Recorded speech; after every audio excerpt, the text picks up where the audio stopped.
contend that the trial court erred when it granted mandamus compelling the appellant to commence de novo the procurement process for the award of the tender for the printing of election materials for the presidential elections. It was submitted that Article 136(2)(a) of the Constitution stipulates that the presidential election shall be held together with the general elections for members of Parliament. In line with this provision, 6 elections are to be held on the scheduled date of 8 August 2017. Guided by Article 136(2)(a) of the Constitution, the appellant contends that it awarded one single contract for the printing of election materials to the second respondent, that being a single contract, the contract cannot be severed, that the trial court erred in severing a single contract without taking into account that it was one single contract that had been awarded to the second respondent. It was further submitted that if the single contract was vitiated for want of public participation in relation to the procurement of presidential ballot papers, the trial court erred in fact and law in not ordering de novo procurement for election materials for all the 6 elections. It was submitted that 1/6 of the contract cannot be held invalid and other 5/6 valid. The appellant further submitted that the order made by the High Court was contrary to Section 54(1) as read with Section 176(a) of the Public Procurement and Asset Disposal Act. In support of the splitting of the tender, the first respondent submitted that splitting of the tender awarded to the second respondent was permissible in law and under the terms of the contract signed between the appellant and the second respondent. At paragraph 2.38 of his written submissions, the first respondent noted that in view of the nature of the contract between the appellant and the second respondent, that is, as a framework contract on as and when required basis, and taking into account the first respondent's grievances and all the circumstances of the case before it, the High Court was well within its powers to sever the tender and to quash the same in respect only of presidential elections.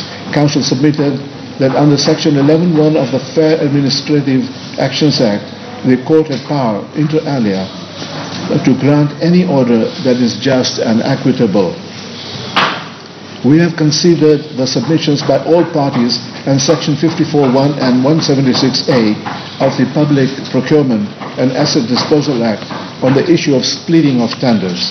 Section 54 of the Act provides that no procuring entity may structure procurement as 2 or more procurement for the purpose of avoiding the use of procurement procedure except where prescribed. Section 176(a) relates to prohibition and offences under the Act. It is the appellant's submission that whereas Section 54(1) prohibits splitting of tenders, Section 176(a) prevents the High Court from obstructing the IEBC from carrying out its duty and functions under the Act. Conversely, it is the first respondent's submission that the contract between the appellant and the second respondent is a framework agreement that permits severance under Clause 8(2) titled Severability. The relevant clauses of the contract between the appellant and the second respondent are in paragraphs 8(2), 715 and 715(3).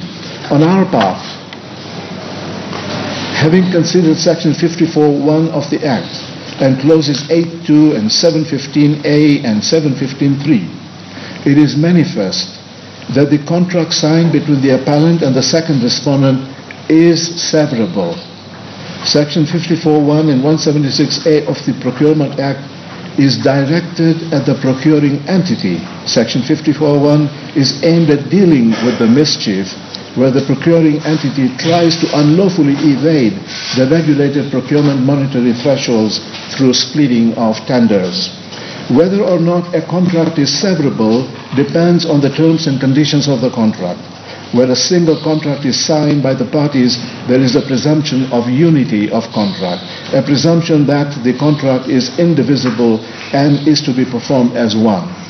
Severability turns on the intent of the parties, and a court may examine extrinsic evidence outside the writing to determine whether the parties actually intended an illegal term to be severable. If the contract makes provision for severability, then it is severable.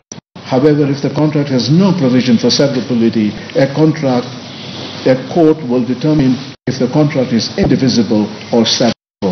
Such determination by the court will take into account, amongst other things, the nature of goods, services, or works to be performed. In this case, Clause 8.2 of the contract, amongst others, foresees and makes provision for severability. Accordingly, we find that the contract between the appellant and the second respondent is severable in accordance with the contract itself and in law. We find no merit in the appellant's contention that its contract with the second respondent is a single, indivisible, and non-severable contract. We now consider the application of